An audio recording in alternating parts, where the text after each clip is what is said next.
With the Razer Naga, we see some really good updates. Along with quality, the Trinity now has a top optical sensor, and you can choose between 3 thumb panels. You can have 12 buttons, the standard 2, or 7 in a circle. The entire panel comes off, meaning the buttons don't feel flimsy. They're actual buttons, and the panels are held in by magnets, of course. It technically can be used without the side panels, but notice it switches off as soon as I take the panel off. I would say they don't want you to risk damaging the pins, and I'll just quickly mention the way they've done this is really good. I can't feel the part where it joins when I hold the mouse, because it's just like a regular mouse. Pretty much perfect. Your thumb will be on all the buttons with the 12, a rubber grip with the 7, and the 2 buttons looks more like the other current generation of Razer mice, with a big rubber surface. So like the others, this is a textured plastic, slightly rough, but it's still quite smooth.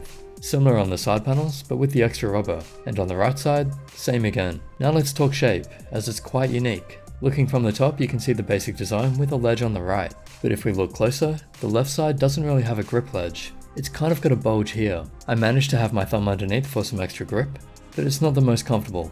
The rubber does help though, so it feels fine in use. On the other side, again not a big ledge, but the rubber grips well. And a ledge, which has a comfort groove in it, so in true MMO fashion, it's designed to allow your fingers to rest, seen again on top with the comfort grooves in the buttons, which feel great. Forgetting about MMOs for a second, see this shape here?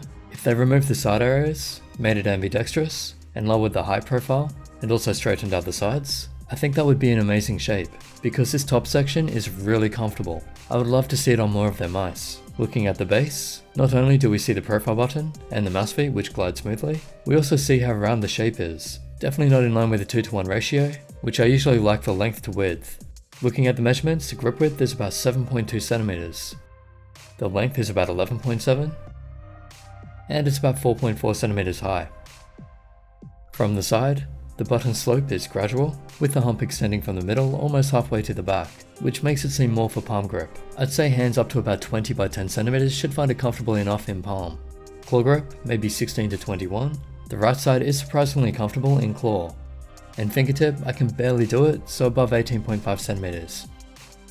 Here it is next to some other Razer mice, so you know the general size of it. It's hard to put in a category because in some ways it's large, in other ways it's medium. It's between the Abyssus and Death Adder though, so more like a medium mouse with some large elements. As for the sensor, as said, it's a top optical. Although not really needed in MMOs and MOBAs, it's nice to have something that will work really well on desktop, and in first-person shooters if you decide to play them. Obviously it handles rocket jumping. I can't make it spin out even moving it as fast as I can. And it was fine in the tilt slam test too. In the sniper test it tracks pixel by pixel, and it does it smoothly, no problem there. Can't feel any delay, but definitely aware the mouse is heavy, so I'm not 100% on that. I can't find any acceleration or deceleration. The lift-off distance is under 1 DVD, and knowing these sensors, I doubt it will go much higher. And in the line test, everything looks good. Very happy to see Razer using this optical in all their mice now. I hope they continue to do so. Now here's a listen to the clicks. You can use this as a way to check your own buttons for quality control, but as always, no 2 mice will sound exactly the same. There are usually differences.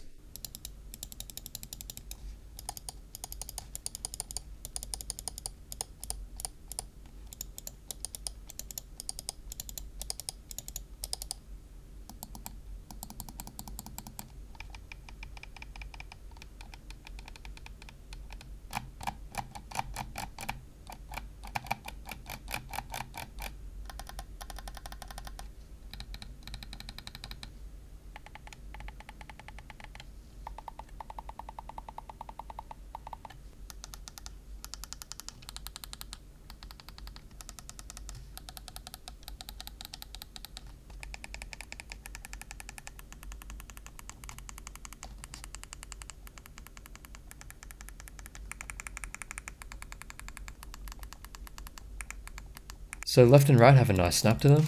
It's satisfying and fine in first-person shooters, but maybe for comfort, a lighter and quieter snap would have been better. The mouse wheel feels easy enough to press in, should be fine as a third button, and having tilt left and right on the wheel is great too. The mouse wheel was actually surprising. It reminds me of the Basilisk a little bit, with the tension up. DPI buttons are easy enough to click in, and they're out of the way. Then each side panel has a different sound to it, but all feel quite good, easy to press in, although not too consistent on some of them. Usually I'd comment on ease of use, but you have 3 panels to choose from, so you should be able to find something that you like. In the latency testing, tested against the G900, there's pretty much no difference. So that's great performance, felt good in game too. When tapping and shaking it, unfortunately there is a slight rattle on my wheel. Hopefully others don't have that, but it's not that big a deal either. The cable is one of these awesome new Razer braids. Very smooth and flexible. They could be the best cables on the market right now. With a bungee, it should feel almost wireless, and it's about 7 feet long. As seems to be the tradition, this MMO mouse is fairly heavy. 118 grams with the 2 buttons, 121 with the 7, and 123 with the 12. I would have liked this to be about 100 grams. If they started with 100 grams and then allowed weights to be added, it could have suited a lot more people. Here's a look inside the software. It knows which panel is connected automatically, and you can then assign the buttons to keyboard functions, mouse, sensitivity, and assign macros. I don't use macros personally, but here's a look at the editor. It doesn't pick up on mouse wheel movements, but you can use middle click. Then there's profile and lighting.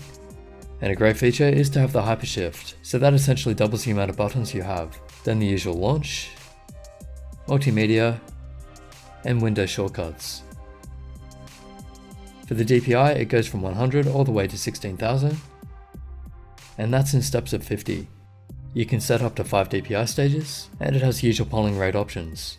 In Chroma Studio, you have access to 3 lighting zones, which you can match up with your other Razer devices. I find this one to be one of the better lighting editors. It's simple enough and creates some great effects. And lastly, you can calibrate to your mousepad, and adjust the lift-off distance if you experience any issues.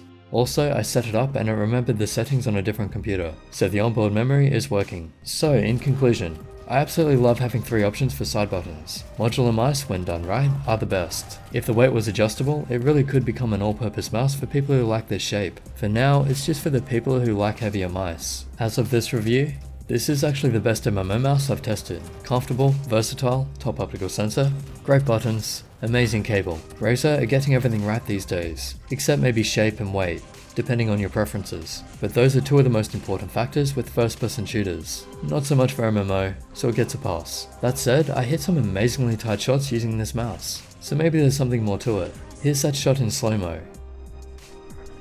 Looks like I hit the wall, but that's just the beam. The actual slug would have been timed just right. And watch this headshot. I pretty much had to guess where he was going to be, because I was falling. But the point is, I got the mouse exactly where I wanted it. The shape was a bit awkward at first, but that's fairly normal for a new shape. I've actually been really happy with it, so if you're playing MMOs or MOBAs, or you need a lot of buttons for work, this is definitely worth considering. Hope that helps. Special thanks to Razer for sending it out for a review, and if you want to help support the channel, I'll leave some links in the description. Subscribe, like and share this video, and I'll catch you in the next.